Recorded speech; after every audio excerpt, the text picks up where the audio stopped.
Body में एक system है।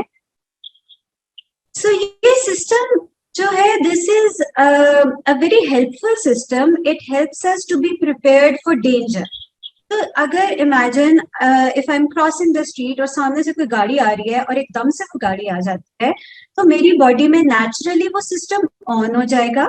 उस सिस्टम के इफेक्ट्स बॉडी पे क्या होते हैं कि the heart starts to beat faster, सांस तेजी से आने लगता है, मसल्स स्टिफ हो जाते हैं या टेंस हो जाते हैं, बिकॉज इस सिस्टम ने आपको प्रिपेयर करना है that you need to either fight the danger और run away from the danger to save your life. तो फिर सिंपैथेटिक नर्वस सिस्टम हमारे लिए बहुत यूजफुल हुआ कि वो आपको तैयार कर रहा होता है कि खतरे से डील कैसे करना है।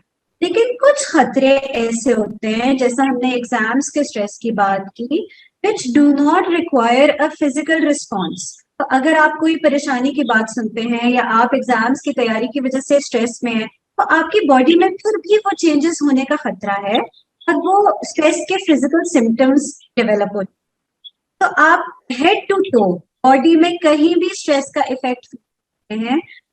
हेडेक्स होते हैं, सम पीपल फील कि उनकी हार्ट बीट तेज हो जाती है या वो अनकंफर्टेबल होते हैं, सांस ठीक से नहीं आ रहा होता, सफोकेशन हो सकती है, sometimes the muscles feel tense, sometimes आप कमजोरी महसूस कर रहे होते हैं, थकावट महसूस कर रहे होते हैं, चक्कर आ रहे हैं, ये सारे स्ट्रेस के सिम्टम हैं।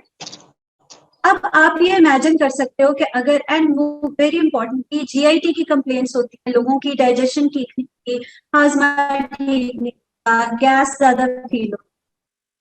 आप लोग मुझे बताएं कि अगर किसी को स्ट्रेस के ये फिजिकल सिम्टम्स हो, तो आप क्या समझते हैं कि लोग क्या पहचान पाएंगे कि वो स्ट्रेस में है? रिस्क क्या है? वो किसके पास हेल्प के लिए जाएंगे?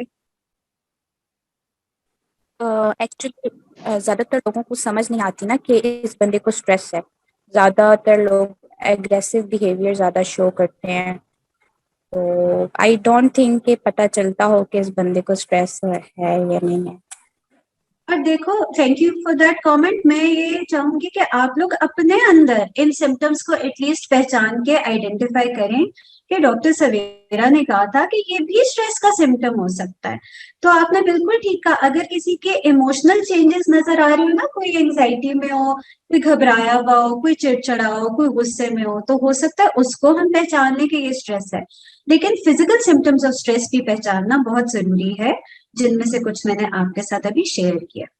स्टूडेंट्स में स्ट्रेस एक और बहुत इंपॉर्टेंट तरीके से प्रेजेंट करता है, विच इज कॉग्निटिव या थिंकिंग के प्रॉब्लम्स। आप तवज्जो नहीं दे पा रहे होते, कॉन्सेंट्रेट नहीं कर पा रहे होते, आपकी मेमोरी खराब होती है, एंड दिस शोज कि आपकी एकेडमिक परफॉर्मेंस में डिक्लाइन आता है।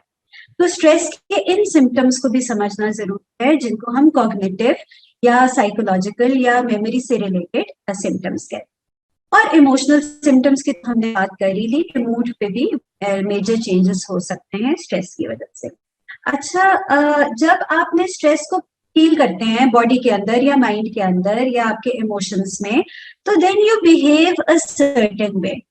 उसको स्ट्रेस रिस्पॉन्स कहते हैं कि आपने रिस्पॉन्ड कैसे किया स्ट्रेस को। और स्ट्रेस को रिस्पॉन्ड करने के दो मेजर तरीके हैं, कुछ हेल्दी कोपिंग स्ट्रैटेजीज हैं और कुछ अनहेल्दी हैं।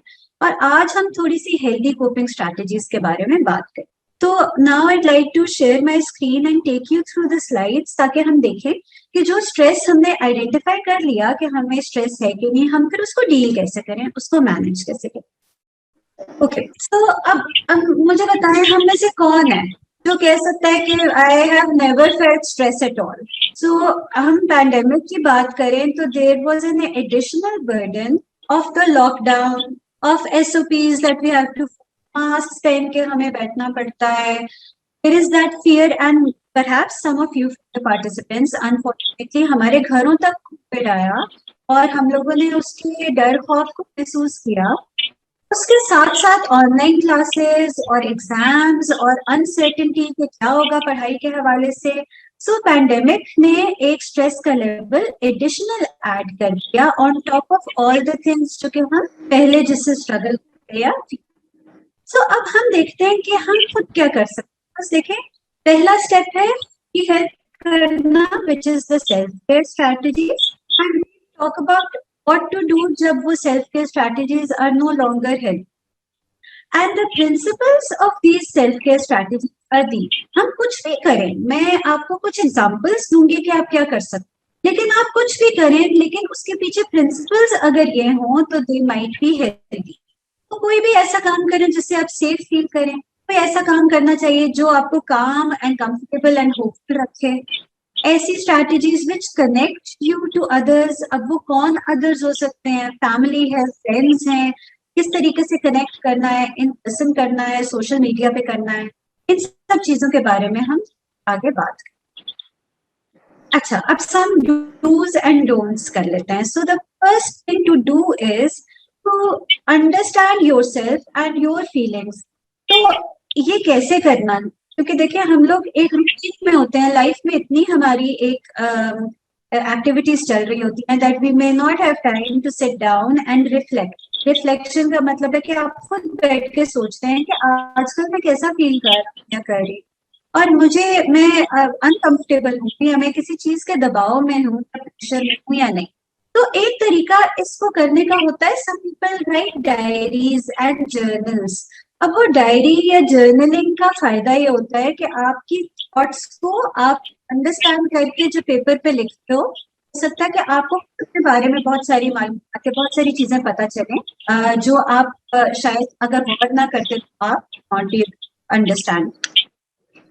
एंड देन ये सेकंड पॉइंट करना शायद मुश्किल हो, लेकिन इसकी इम्पोर्टेंस समझना जरूरी है, which is to make sure कि आपके सोने जागने की routine as to schedule as possible. आप टाइम पे खाएं, आप एक्सरसाइज का टाइम, इन सब चीजों को कैसे आप स्केड्यूल में ला सकते हैं उसके बारे में भी आगे बात। सोचें कि पहले लाइफ में जब भी कोई मुश्किल टाइम आया, कोई डिफिकल्टी आई, तो आपने कैसे उसको डील किया और क्या वो तरीका हेल्पफुल था या नहीं। And then there are some exercises that you can do and I will share some exercises with. ठीक है, हमारे यहाँ कहा जाता है कि even more than relaxation exercises, gratitude practice करना बहुत इंपॉर्टेंट। एंड ग्रैटिट्यूड तो हमारे दीन में भी है एंड कल्चरली भी हम करते हैं, which is be grateful for things that you have and blessings that you have. और उसको अब इवन साइंस बैक करती कि अगर आप सोने से पहले रात या सुबह या दिन के किसी टाइम पे just note down 3 things that you're grateful for. They may actually help train your brain to be more positive than the usual stress. And then there's some things that you should not do. Sometimes when we are stressed out, we avoid social interactions. Friends are calling us कि चलो आओ बाहर कहीं चलते हैं, और हम कहते हैं कि नहीं हमारा मूड नहीं है, हमारा दिल नहीं है, जाने का फायदा नहीं होगा, हम एंजॉय नहीं करेंगे। So this is something that you should not do, because आप अगर जाएंगे तो you will get some benefit. हमारे इंस्टीट्यूट पे तो उन्होंने आजकल बड़े बड़े पोस्टर्स लगाए हुए हैं, शायद आप लोगों की यूनिवर्सिटीज में भी हो, से नो टू ड्रग्स, ये गवर्नमेंट की कैंपेन चल रही है। तो द प्रॉब्लम इज जब आप स्ट्रेस को डील करने के लिए ड्रग्स यूज करते हो, they help you a little bit in the shorter term, and that is why you get addicted to these behaviours, because आपको लगता है कि ये स्ट्रेस को मैनेज करने में आपकी हेल्प कर रहे हैं, लेकिन एक्चुअली ये फिजिकल हेल्थ के लिए and in the longer run these are very unhealthy and harmful strategies, and you should make sure कि you avoid these as much. Sometimes people use certain sleeping pills or other medicines. वो समझते हैं कि हम self medicate करें तो अच्छा है, ये बहुत harmful strategy है। And ये एक point very important कि आप अनफॉर्चुनेटली कंपेयर करते हैं अपने आप को दूसरे लोगों के साथ, और वो इनअप्रोप्रिएट रेफरेंस पॉइंट है। You do not know what I am posting on my social media. I am only posting the good parts of my life and I am not posting the difficult parts. तो आप समझेंगे कि जी ये तो बहुत खुश हैं, या ये तो बहुत ट्रैवल कर रही हैं, या ये बहुत मजे में है। And when you compare yourself socially to like this, तो ये आपके लिए बहुत अनहेल्दी। इसलिए सोशल मीडिया का यूज हम हमेशा एज मेंटल कहते हैं कि केयरफुल यूज करें। अब आप लोगों की जैसे ऑर्गेनाइजेशन है और वो ऐसी पोस्ट्स कर रही हैं जो लोगों के लिए हेल्पफुल हैं, और वो कनेक्ट करके लोगों को कि एक दूसरे की हेल्प हम कैसे कर सकते हैं, that is a good use. कुछ नहीं, अगर हम दूसरों की चीजों से अपने आप को कंपेयर करके अपने लिए एक unhealthy comparison, that is an unhealthy. Now let's move on to some things that you can do, some strategies to manage this stress. So the first strategy is something that we call the circle of control. Problem ये है कि when we are thinking about stress, we think about there's a lot of unproductive worry. Unproductive worry का मतलब है that we are overthinking and thinking about things जो हमारे control में है ही नहीं, और अगर हमारे कंट्रोल में नहीं है तो उनके बारे में सोचना एक तरह से हमारे टाइम एनर्जी का वेस्ट हो रहा होता है. सो एक हम एक्सरसाइज करवाते हैं, and you can do this for your own problems also, that you draw these 2 circles. और जब आप ये 2 सर्कल्स ड्रॉ करते हैं तो आप आउटर सर्कल में लिखते हैं what is outside my control. And outside my control का मतलब है things that are not directly in your control. For example, लोग आपके बारे में क्या कह रहे हैं, या लोगों ने आपके साथ कैसे बिहेव करना है, या एग्जाम में टीचर आपका पेपर किस तरीके से चेक करेंगी, ये चीजें आपके कंट्रोल में नहीं है. सो आप यहाँ पे लिखते चले जाते हैं वो प्रॉब्लम्स, वो चीजें जिनको आप डायरेक्टली चेंज नहीं कर सकते, जो आपके डायरेक्टली कंट्रोल में नहीं है. फिर आप इनर सर्कल में लिखते हैं what are the things that I can control. So आपने सपोज योर प्रॉब्लम इज कि आपने एग्जाम में अच्छे मार्क्स लेने हैं, तो एग्जाम के लिए पढ़ना और बुक्स खोल के बैठना और अपने फ्रेंड्स की हेल्प लेना या टीचर्स की हेल्प लेना वो आपके कंट्रोल में है. अगर ओवरऑल स्ट्रेस की बात करें तो एक हेल्दी रूटीन रखना, फिजिकली एक्टिव होना, फ्रेंड्स को कॉल करना, वो आपके कंट्रोल में है. अब किन लोगों से आप बात कर रहे हैं और वो आप पॉजिटिवली रिस्पॉन्ड कर रहे हैं या नहीं, वो तो आपके कंट्रोल में है ही नहीं. तो ये सर्कल ऑफ कंट्रोल बनाने का फायदा होता है कि यू रिमाइंड योरसेल्फ कि मैं उन्हीं चीजों पे टाइम लगाऊंगी, मैं उन्हीं चीजों पे के बारे में सोचूंगी जो कि मेरे कंट्रोल में. तो जब भी आप बैठे और आपको लगता है, कुछ लोगों में बहुत आदत होती है, they keep thinking about and it wastes a lot of time. तो आप ये बनाएं और आप देखेंगे जिन चीजों के बारे में आप सोच रहे हैं वो आउटर सर्कल में आती है कि इनर सर्कल. और अगर आउटर सर्कल में आती है तो आप अपने आप को फोर्स करेंगे और आप कहेंगे कि नहीं, ये मेरे कंट्रोल में नहीं है, ये अनहेल्दी वरी है, अनप्रोडक्टिव वरी है, के बारे में सोचने का फायदा नहीं है क्योंकि मैं खुद इसके बारे में कुछ नहीं कर सकती. तो आप वरी को साइड पे रखते हैं और कहते हैं I will think, but I will think about things that I can control, which relate to my own personal self rather than what people are saying or what others are. So अब जब आप कहते हैं कि अच्छा there are things that I can control, तो फिर उसमें science tells us what things are healthier to add to your routine, and that brings us to the next strategy which is called behavioral activation. यानी कि आपके क्या behaviors होंगे जो आपको activate करेंगे ताकि आप stress and later on depression का मुकाबला कर सकें. सो साइंस कहती है कि there are 2 types of activities that you need to do. The first type of activity is called the P activity. P is for pleasure. वो चीजें जो आप इंजॉय करते हैं. सो आप ये एक वर्कशीट है that I am sharing with you, आप इसको डाउनलोड कर सकते हैं, आपसे मैं शेयर कर दूंगी ये slides, and you can just write them down, और मे बी अपने फोन पे आप लिखें कि कौन सी 3 एक्टिविटीज हैं जो आप इंजॉय करते हो या आप इंजॉय किया करते थे स्ट्रेस से पहले. क्योंकि स्ट्रेस में हो सकता है कि आप कहेंगे मुझे किसी चीज का मजा ही नहीं आता आजकल, मैं किसी चीज को में इंटरेस्ट ही नहीं लेता हूँ. तो आप याद कीजिए कि आप पहले क्या चीजें थी जो एंजॉय किया करते थे, और तकरीबन 3 एक्टिविटीज लिख लीजिए. और फिर आप लिखें 3 चीजें which are your responsibility. These are things that you may or may not enjoy. ये आपकी जिम्मेदारियां हैं और आपको करना जरूरी है, और ये अगर आप करते हैं तो आपको एक सेंस ऑफ अचीवमेंट आता है, आपको कॉन्फिडेंस आता है कि हाँ मैं अपनी जिम्मेदारियां, I can manage my responsibility. So an example of these activities are for students कि मैंने फला टॉपिक कंप्लीट करना है, और I need to do an assignment, और मे बी आप कहते हैं कि जी मेरी रिस्पॉन्सिबिलिटी है, मैंने घर का कोई काम करना है, लेट्स से घर वालों ने कोई काम बाहर का कहा हुआ है वो करना है, हो सकता है आप उन चीजों को एंजॉय भी करें, लेकिन हमारा यहाँ पे मकसद ये है थिंग्स, इसमें सेल्फ डिसिप्लिन आए आपके अंदर कि इवन वो चीजें जो आप एंजॉय नहीं भी करते लेकिन वो करके आप you can give your self a PAT on the back, you can appreciate your self कि हाँ मैंने वो चीज की जो मेरी जिम्मेदारी।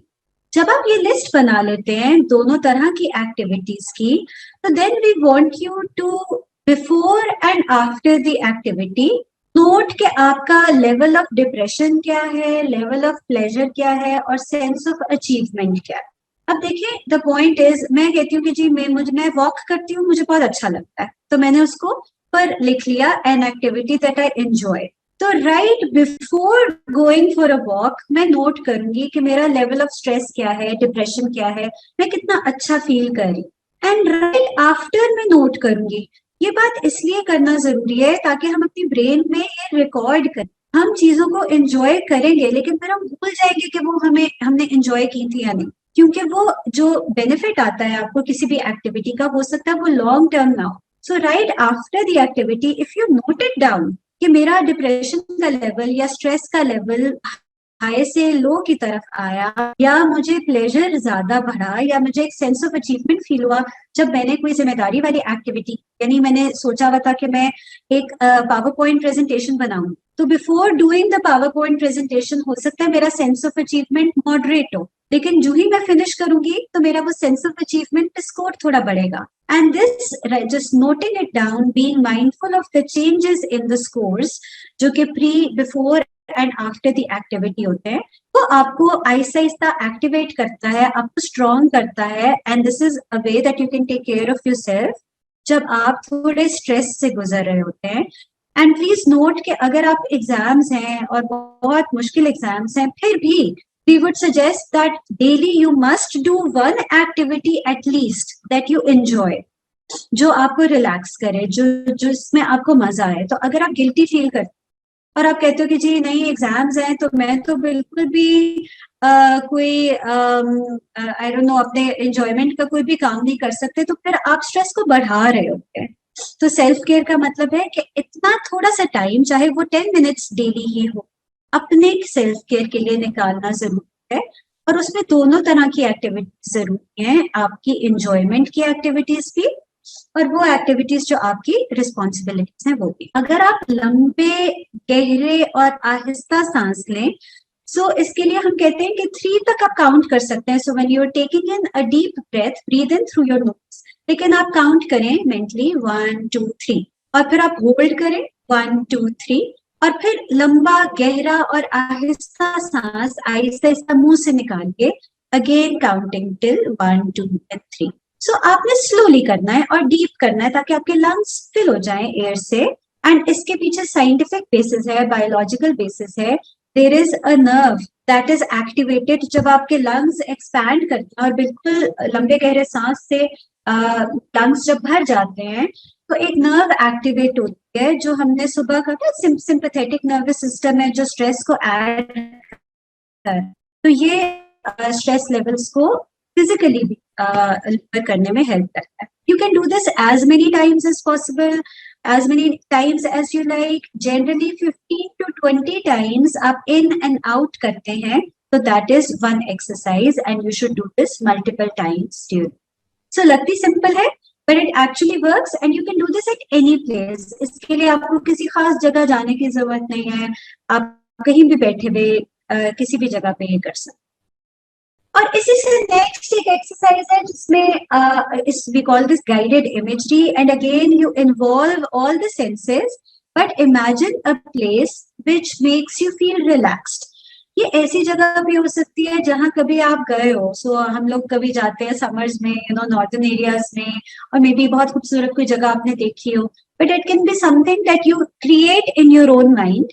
मेंटल इमेज आप क्रिएट करते हैं लेकिन आप उसको स्ट्रॉन्ग इमेज बनाने के लिए ट्राई टू अगेन माइंडफुलनेस की एक्सरसाइज को याद करके इमेजिन करें कि आपको नजर क्या आ रहा है उस जगह पे, आप फील क्या कर रहे हो, आपको आवाजें क्या आ रही हैं, आपको वहां पे सेंसेशंस क्या हैं, और आप थोड़ा सा टाइम उस खूबसूरत जगह पे अपनी इमेजिनेशन में गुजारें। Imagination is like the muscle, the more you use it, the more you practice these exercises, the more the stronger they get. तो आपको ज्यादा फायदा तब होगा अगर आप ज्यादा डिटेल से इसको इमेजिन करेंगे और रेगुलरली इमेजिन करेंगे. बहुत सारे लोग मुख्तलिफ चीजों को इमेजिन करते हैं and once they have that imagination ready, they can call it the safe, so it's their safe. जब भी आप स्ट्रेस फील कर रहे हैं, you say, okay, I'm going to take 10 minutes and go to my safe place and imagine myself to be around things जो कि बहुत खूबसूरत हैं, बहुत comforting है, मेरी favorite चीजें हैं वहां पे और मैं enjoy कर रहा हूँ या कर रही हूँ. और 10 मिनट्स के बाद जब आप वापस आते हैं तो आपका ब्रेन थोड़ा सा रिलैक्स्ड होता है और ज्यादा कंफर्टेबल होता है कि अच्छा आगे मैंने चीजों को कैसे डील करना है, स्ट्रेस को कैसे करना. And then this is one of the last things जिसके बारे में मैं बात करना चाहती हूँ, because I do want to leave time out for your questions also. So how to change your thinking. अच्छा, अब इस पे we can have a whole session on this. ये बहुत लंबा टॉपिक है, लेकिन मैं आपको एक एग्जांपल से सिखाना चाह रही थी कि ये क्या होता है. So the problem is when something happens, this is called the ABC model. So activating event, जब कुछ होता है तो हम समझते हैं, फॉर एग्जाम्पल इफ समवन खुदा न खास्ता they fail in their exam, we think कि फेल होने की वजह से there is a consequence which might be that they feel down and they're sad and they're crying and they're unable to study. But actually उस event की वजह से, exam fail होने की वजह से ये कॉन्सिक्वेंस नहीं है. साइकोलॉजी कहती है कि बीच में एक चीज है विच इज द बिलीफ और the thought about the event, जिसकी वजह से आपका इमोशनल रिस्पॉन्स आ रहा है. तो अगर आप एग्जाम में फेल होते हैं खुदा ना खास्ता और आप कहते हैं कि जी आई एम अ फेलियर, इसका मतलब है कि जी मैं फेलियर हूँ, I will never be able to do anything good in life and I am always failing and I don't have the capacity, मैं तो अच्छा स्टूडेंट ही नहीं हूँ. तो इस थॉट की वजह से आप डिप्रेस्ड फील कर रहे हैं और हो सकता है कि आपका बिहेवियर ऐसा हो कि आप आगे पढ़ ही ना पाए. तो अब आप क्या कर सकते हैं, आप कर सकते हैं एग्जाम जो इवेंट है प्रोबेबली उसको डायरेक्टली चेंज करना तो आपके लिए पॉसिबल नहीं. याद है हमने सर्कल्स ऑफ कंट्रोल की बात की, उस इवेंट में से अपनी थॉट को आप जरूर चेंज कर सकते हैं. And if the thought is, I am just giving you an example, but if the thought is कि it is something that is unfortunate, एक सैड बात हुई, एक बुरी बात हुई, लेकिन let me try harder next time. So failure का लेबल लगा लेना अपने ऊपर, सेइंग कि जी ये तो अब एक इस लेबल तो फिर उतर नहीं सकता ना. आप एक दफा सोच लेते हैं कि मैं फेलियर हूं तो फिर आप बिहेव भी ऐसे ही करते हैं जैसे फेलियर्स करते. But if you say that no, I can try harder next time, I can look at what mistakes I made and let me try harder next time, तो उसका consequence फिर ये हो सकता है कि आप उतने डाउन ना हो, उतने इमोशनल ना हो, और हो सकता है कि आप सप्ली एग्जाम के लिए या नेक्स्ट एग्जाम के लिए ज्यादा बेहतर पढ़ सकें. सो इस मॉडल को आप अप्लाई कर सकते हो किसी भी इवेंट के साथ जो इमोशनली डिस्टर्बिंग इवेंट या जो स्ट्रेसफुल इवेंट आपके साथ होता है. फॉर एग्जाम्पल, एक और बहुत कॉमन एग्जाम्पल है कि आप किसी को कॉल करते हो, आप अपने किसी बहुत अच्छे फ्रेंड को कॉल कर रहे हैं और वो फोन नहीं उठा रहे, तो आप गुस्सा हो जाते हैं. लेकिन एक्चुअली आप गुस्सा इसलिए नहीं हुए कि वो फोन नहीं उठा रहे, आप गुस्सा इसलिए होते हैं because your thought is may be कि दे आर इग्नोरिंग मी, वो मेरा फोन उठाना नहीं चाह रहे, हो सकता है वो किसी बात पे नाराज हो. तो इस थॉट की वजह से आप गुस्सा होते हैं. अगर आप कहते हैं कि अच्छा let me think of a healthier way to think about this event के उन्होंने फोन नहीं उठाया, तो एक हेल्दियर वे हो सकता है कि हो सकता है उनका वो कहीं बिजी हो सकता है उसका फोन चार्ज ना हुआ हो सकता है कोई और मसरूफियत हो जिसकी वजह से उन्होंने फोन नहीं उठाया. तो आपने नोट किया कि इवेंट वही है कि फोन नहीं उठाया, लेकिन आपने उस इवेंट को जो मतलब दिया, आपने उसके बारे में जो सोचा, आपका जो बिलीफ था, उस बिलीफ को अगर आप हेल्दियर तरफ लेके जाएं तो हो सकता है कि आपका वो नेगेटिव इमोशनल रिस्पॉन्स ना आए जो कि अनहेल्दी पे आ सकता है. This is the basis of a therapy called CBT, जो कि कॉग्निटिव बिहेवियर थेरेपी है, जिसमें हम लोगों के साथ सिखाते हैं, वी वर्क ऑन देम के थॉट्स को, कॉग्निशंस थॉट्स को कहते हैं ना, तो थॉट्स को कैसे चेंज किया जाए ताकि हेल्दियर बिहेवियर्स हो और बंदा स्ट्रेस और डिप्रेशन से बच सके. So my last point here is when to seek professional help, क्योंकि ये सारी strategies self care की थी, लेकिन अगर stress ongoing हो, बहुत लंबा चल जाए, and if it's overwhelming to the point कि खुदा ना खास्ता people start to think about hurting themselves in some way, या आपकी सेल्फ कॉन्फिडेंस या मोटिवेशन बहुत पुअर हो जाए और आपको पता हो कि आपको हेल्दियर एक्सरसाइजेस करनी चाहिए, but you just not able to do them because you don't have the energy to do them, and it's having an impact on your functioning. So आप लोग स्टूडेंट्स हैं, आपकी एकेडमिक फंक्शनिंग अगर बहुत खराब हो, अगर आपकी स्लीप और एपेटाइट बहुत खराब होने लगे और आपको लगे कि your self help has not worked properly, it's failing, तो आई वुड स्ट्रांगली रिकमेंड कि आप प्रोफेशनल हेल्प लें। प्लीज रिमेंबर दैट जब आप हेल्प के लिए आते हैं तो it does not mean that we will give you medicine. एक अच्छा साइकाइट्रिस्ट या psychologist should be able to guide you through psychological interventions, जिसमें बहुत सारी चीजें यही सेल्फ हेल्प स्ट्रैटेजीज को एक आगे स्टेप पे लेके जाते हैं। तो जरूरी नहीं है कि सिर्फ मेडिसिन से ट्रीटमेंट हो, बट अगर जरूरत होती है तो there are safer treatments out there, ऐसी ट्रीटमेंट्स जो कि एडिक्टिव नहीं होती हैं, जिनकी वजह से हर वक्त बंदा सोया नहीं रहता, जो आपको हेल्प कर सकती हैं to manage stress if is over. So आप प्रोफेशनल हेल्प भी नजर में जरूर रखें अगर ऐसा हो। These are some of the resources. I will share them with you.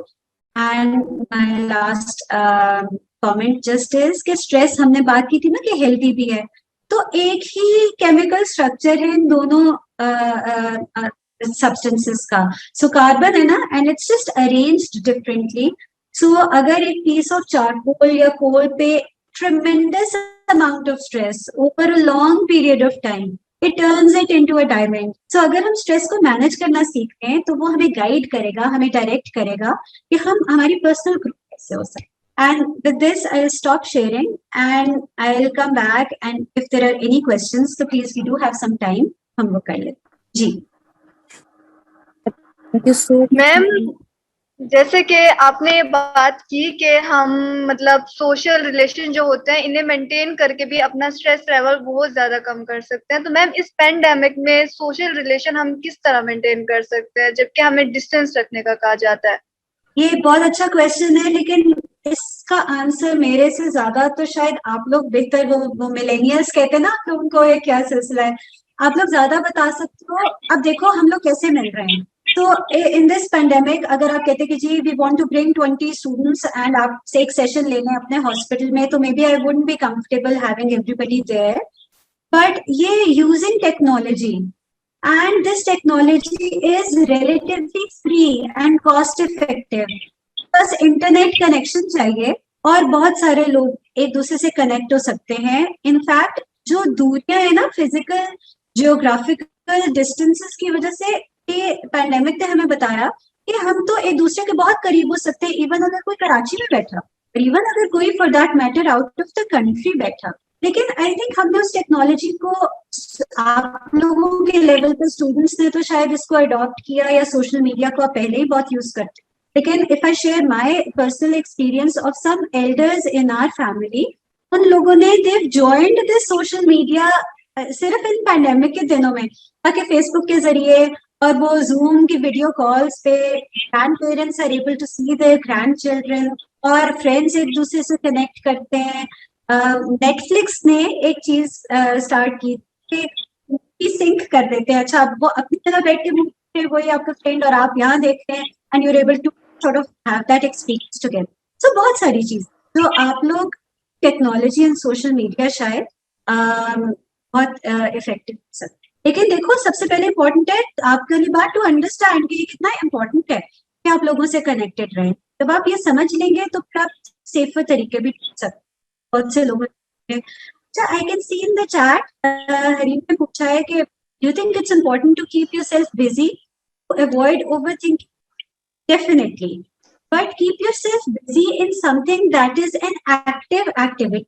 सो दो तरह की एक्टिविटीज हैं। एक एक्टिविटीज होती है पैसिव एक्टिविटीज। सो अगर मैं भी देख रही हूँ और if I am just watching something on television, तो मैं पैसिव हूँ, मैं सिर्फ एब्जॉर्ब कर रही हूँ जो भी मूवी दिखा रहा है। उस वक्त there is still a chance for my brain to be overthinking, so that is not a good activity if you want to avoid overthinking. अगर आपने ओवरथिंकिंग अवॉइड करनी है तो आपको कोई एक्टिव काम करने की जरूरत है। फॉर एग्जाम्पल, मैं कोई किसी चीज की समरी लिखना शुरू करूँ, If I say कि okay, I'll write down, जो मैंने मूवी देखी थी, I'll write down my thoughts and reflections on that movie. या आप किसी दोस्त को कॉल करते हैं और आप उससे बात, तो इन चीजों में आपकी एक्टिव पार्टिसिपेशन होती है, इनसे ओवर थिंकिंग कर्व की जा सकती है।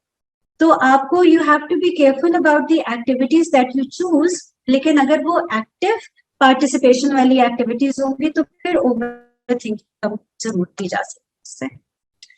I have another question, Ujala project से आपने पूछा है कि side effects of sleeping pills क्या है। देखिए, sleeping pills, let me clarify कि डिफरेंट टाइप्स की होती हैं, but what we are talking about here is benzodiazepines. तो आप लोगों ने नाम सुने होंगे, लेक्सोटन है, जेनेक्स है, Alp. These are very useful for use in short term, जैसे आपको डॉक्टर बताता है। सो आप खुद से तो कोई स्लीपिंग पिल लेना आप लोगों के लिए बिल्कुल क्रॉस मना। हम लोग जब यूज करते हैं तो हम सिवियर एंजाइटी स्टेट्स में करते हैं for a very short period of time. अगर आप इनको रेगुलर लेते हैं 1-2 हफ्ते से ज्यादा, so you can become addicted to it. वो होता क्या है कि फिर आपको इसकी आदत हो जाती है। और बात के इनके इफेक्ट्स क्या हैं, सो हॉर्मोन्स पे आपने पूछा, हॉर्मोन्स पे इफेक्ट से पहले बहुत सारे कॉग्निटिव इफेक्ट्स होते हैं। आपकी मेमोरी इम्पेयर होने लगती है, आप चीजों को अच्छी तरह याद नहीं रख सकते, आप चीजों को याद करके अच्छी तरह रिकॉल नहीं कर सकते। तो जो स्टूडेंट समझते हैं कि अगर हम स्लीपिंग पिल ले लेंगे एग्जाम्स के दिनों में ताकि हम फ्रेश उठें अगले दिन, तो वो उनके लिए काउंटर प्रोडक्टिव है, इट्स वेरी हार्मफुल। क्योंकि जब वो अगले दिन उठेंगे तो हो सकता है there something called the hangover effect, where you would not be able to remember बहुत सारी चीजें which you have tried to memorise for the exam. तो स्लीपिंग पिल्स के 2 मेजर मसले हैं, एक कॉग्निटिव या मेमोरी पे प्रॉब्लम्स एंड दूसरा देयर एडिक्शन पोटेंशियल।